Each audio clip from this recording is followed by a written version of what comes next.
tribe. Hello there, tribe. Welcome back to my Christmas calendar. We are on day 6. Day 6 on my Christmas calendar about guarding your peace in this season. We're talking about guarding your peace by setting healthy boundaries. Setting boundaries. I'm going to let you take this opportunity to invite your friends, invite your sisters, invite your colleagues, invite your neighbor. For all I care, just share this because it's important. Setting boundaries is key. It's key to self-care, it's key to mental well-being, and it's key to healthy physical well-being. So that's what we're talking about today, family. Thank you for being with me. Thank you for your feedback on the other lives I've done every day for 5 days straight. And this is number 6. So, lunchtime live, which means we are just going to jump into it. We're talking about guarding your peace by setting healthy boundaries.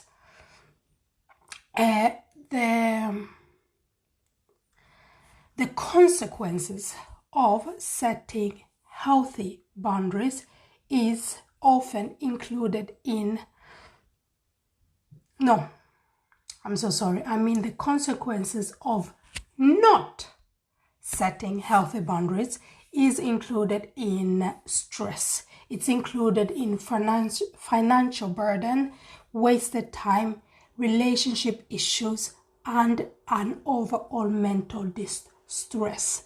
So I hope you understand the importance of the importance of setting healthy boundaries, and it is a very crucial component when it comes to you guarding your peace. So at the end of this live, stay with me until the very end. I will be sharing 5 keys on how to set healthy boundaries, starting from where you are right now. And before we get started, I would like to share and to advise you to follow one of my favorite relationships and boundaries expert, doctor, psychiatrist, therapist, Nidra Glover Tawwab, T-A-W-A-B, Nidra Glover Tawwab. She has this thing called #Nidra Nuggets. Oh, they are so juicy nuggets. She makes setting boundaries seem so simple. She makes setting boundaries seem so doable, and also she makes it clear.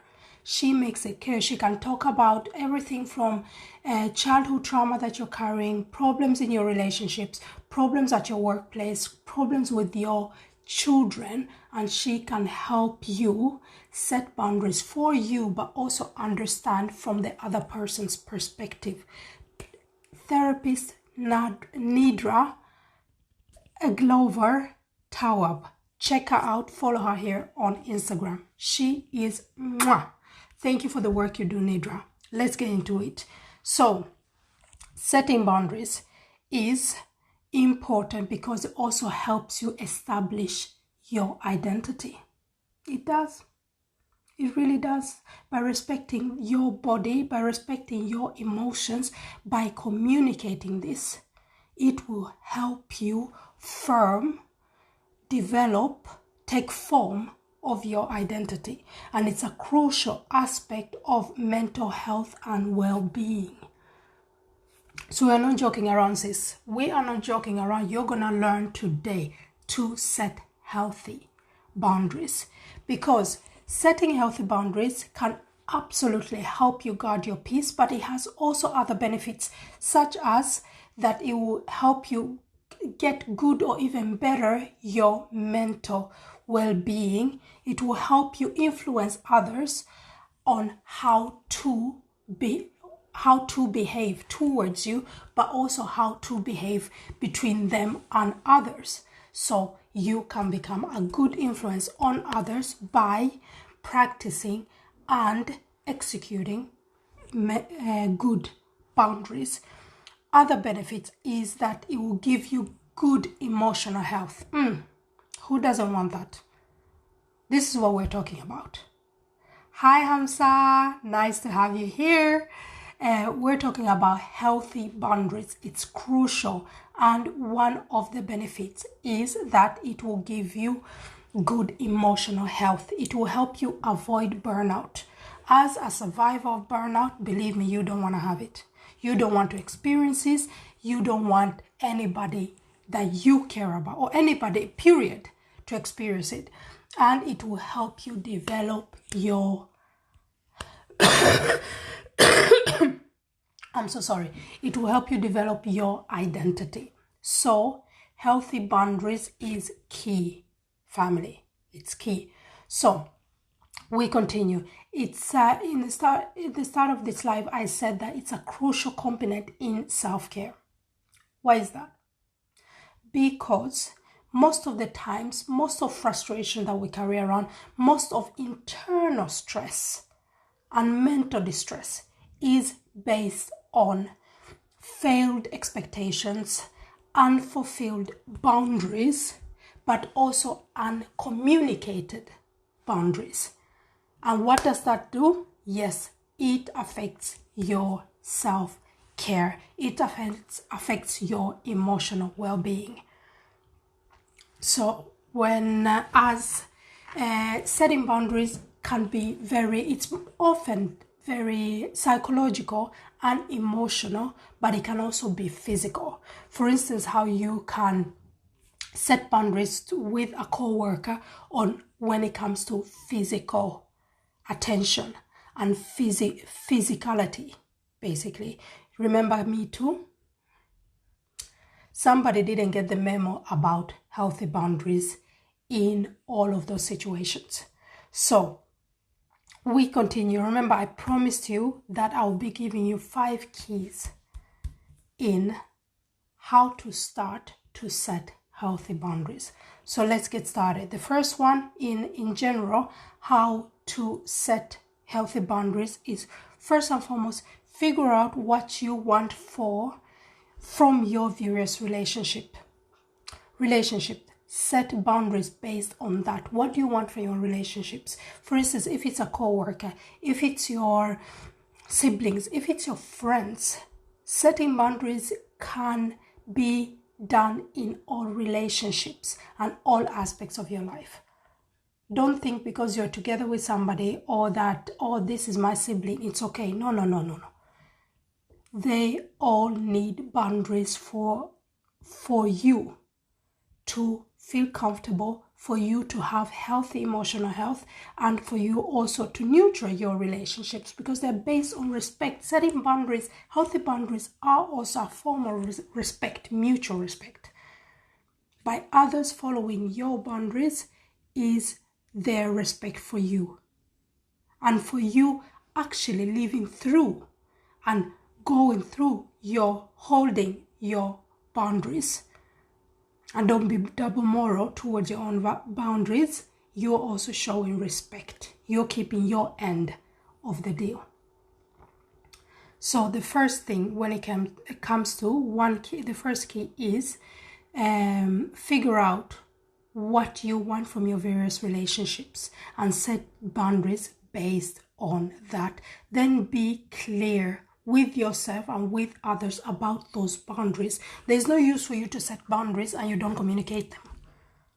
People are not thought readers.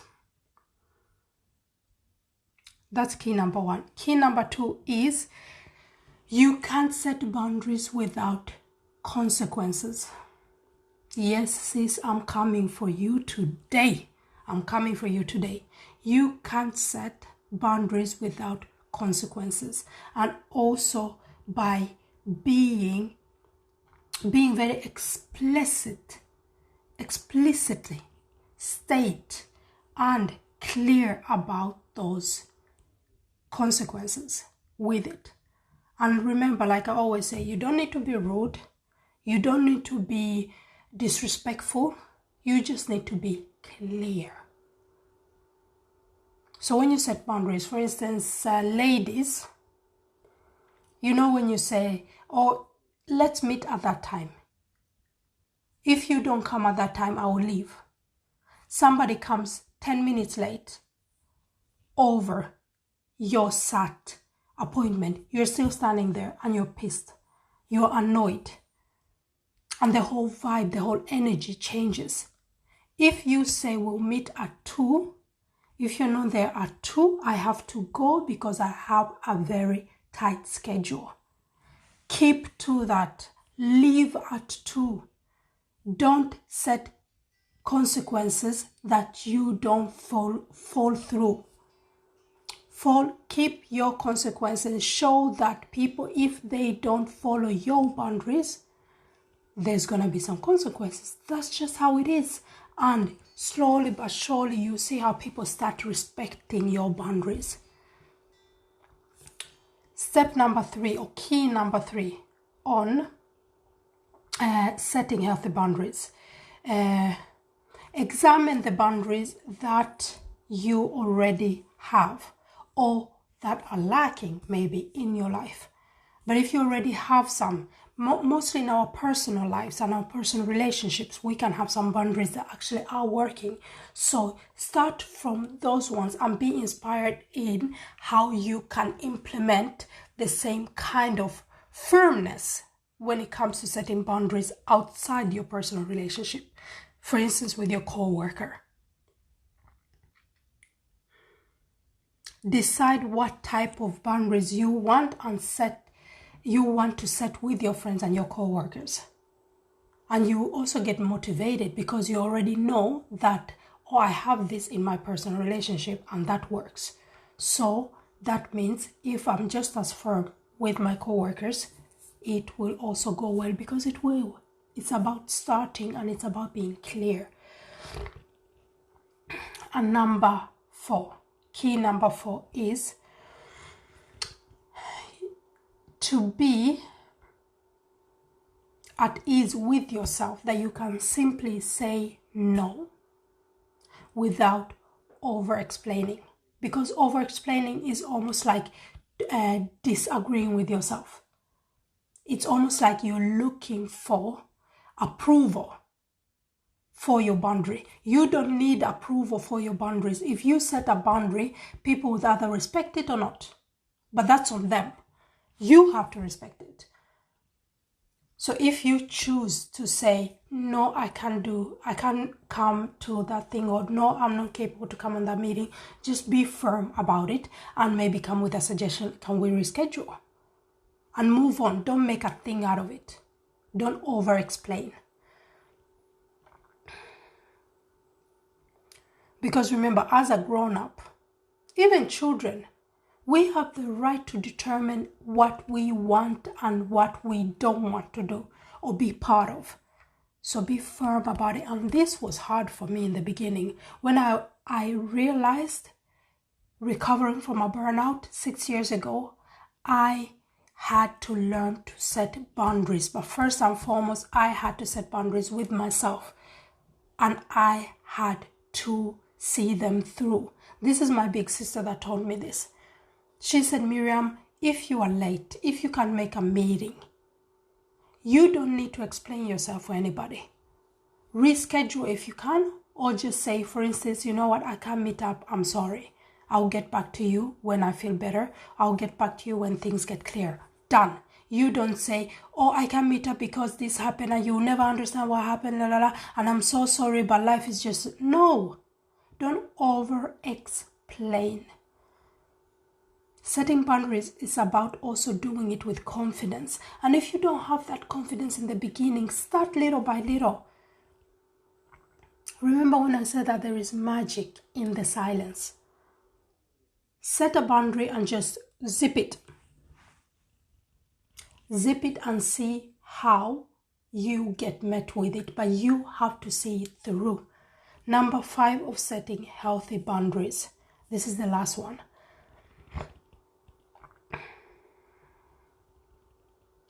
Is appropriate and important boundaries. Healthy boundaries can look different to different people. Take this with you. take this with you when I say this. You can set boundaries that are important to you for your well-being, for your self-care, that maybe somebody else won't understand. Depending on your relationship, you can explain to a certain extent. But for instance, in co-worker situations, you don't need to explain anything personal if you don't want to and don't feel pushed into it. So those were my five keys. The first one was figure out what kind of boundaries you want to set for what relationship. Second part, have consequences. Have consequences. For instance, I go to bed at 9 o'clock. So I stop using my phone at 8:30. So I have 30 minutes to prepare for bed. So whoever is calling me, if they call after 8:30, we'll talk the next day. That's just how it is. It can be burning, something can be happening, it's a crisis, I'm sorry. This is just how it is. And that's for my self-care. That's for my mental stability. It took me time, but after I've doing this for 1.5 years, it's just a lifestyle. Set consequences for your boundaries. Thirdly is look at the boundaries that you already have and start from there to implement new ones in the relationships and spaces where you don't have boundaries. Use what you have already experienced, the good ones. Third, be firm in your communication. You can easily say no without needing to over-explain. You don't owe anybody anything. It's up to you to determine what you want to do and what you don't want to do. And it's your human right, your birthright. And 4, remember, boundaries are necessary for your mental health and your well-being, and they look different. They look differently to different people. So you don't need to over-explain your boundaries. That's what I had for you today, family. Thank you for dropping in. Remember to set healthy boundaries. It will help you guard your peace. And if you are an employer, I have, for instance, my colleagues, my employees, before speaking to them at the office or when we're out on a production, I always ask them, are you receiving? Are you open right now? Before I come and ask them anything or dump any work on them, are you available right now? And they can tell me yes or no, or come back in 5 minutes. Why do I ask that? Because I want them to be present when I communicate what I want them to do or what they've done. I want them to be there between us 4 eyes when I'm talking to them. And by receiving my question, by saying, yes, I am, what they're saying, what they're indicating is, I'm listening to you right now. My full focus is on you, and that's what I want. We are multitaskers. We try to do too many things at the same time. I don't want that in the communications with my employees. So that's what I do. Try it out. If you're a leader, try it out. Try to get the attention of the person that you're talking to first, because that way you're also showing them respect. You're communicating that you have respect for them and that you want their attention when it's available. When it's available, you don't want to just jump into their creative space or where they are there and then and risk any disagreement, some getting shocked out of a creative process. And also you keep a very good environment at your workplace and a healthy relationship between you and your employees. Try it out and let me know how it turns out. Thank you for dropping in. I wish you a lovely day, family. Guard your peace, and see you tomorrow for day 7.